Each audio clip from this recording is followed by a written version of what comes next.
What's up, YouTube's PZ Hessing here. I'm going to be doing another iOS quick tip video.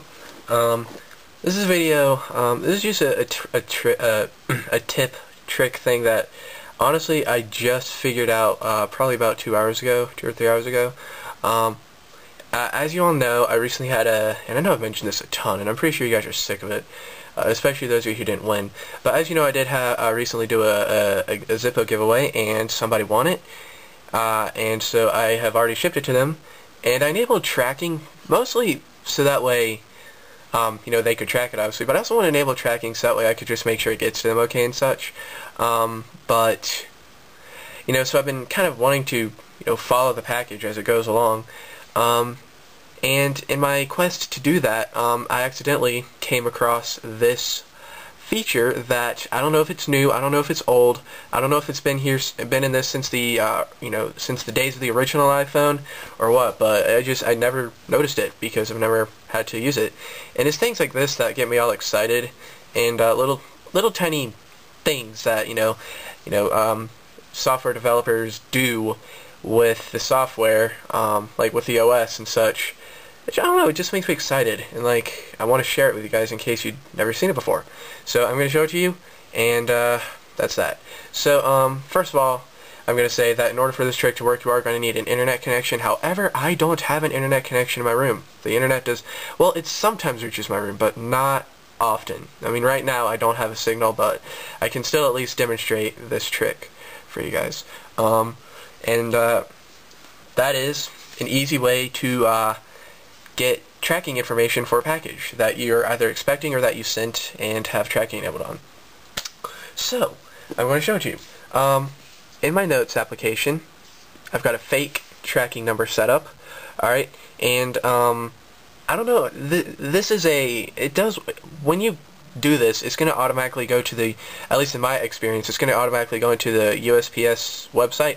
I do not know if this will work for DHL or, I could try with DHL though. I do have some DHL tracking numbers. I don't know if it'll work for FedEx or any of those. I do know that this works with USPS tracking numbers. So I have a fake USPS tracking number right here, and basically, if you want it to be able to recognize it as a tracking number, if you just want to try it out for yourself to see if it works, just type out a random 5 random 4-digit numbers, separated by spaces, and it'll recognize it, like I've done right here. And if I go ahead and click on it, it will bring up this button, say track shipment or copy. And so if you click on track shipment, and again, I don't have an internet connection, but it will bring you to the USPS website. Now it will say here cannot open page, but as you can see right here, you might be able to see in this URL that it's got, here, actually let me do this. Let me do zoom on. As you can see, it's got the URL and such in there, so yep, it's the USPS tracking website. And if I did have an internet connection, it would say that there's no information for this because it doesn't exist. But yes, that is about, that's about that. So yeah, anyway, hopefully this video was useful to you. If you didn't know that, then now you do. So now you don't have to go through and navigate through all those menus on their website. Well, even though it's not, I don't know. Yeah, anyway, yeah.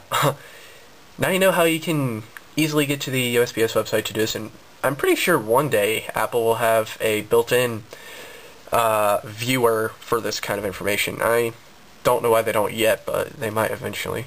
And there are apps out there that will let you do this. Again, when I do these iOS tricks and tip videos, I try to keep the tips and tricks as native as possible, meaning you won't have to download anything to do them. You don't need to be jailbroken, you don't have to have a special app, you don't, none of that. It's all native feature. It's something that, I've discovered that I didn't notice before, and I'm really careful about what I show because I want to make sure that it's not something incredibly obvious, because if it's something incredibly obvious, I just waste my time. But for the most part, these iOS tips and tricks videos, or quick tip videos, I guess, have gotten pretty good results, so that's why I like to do them. Anyway, that's about it. So hopefully that you found this useful, and yeah, so thanks for watching. Adios.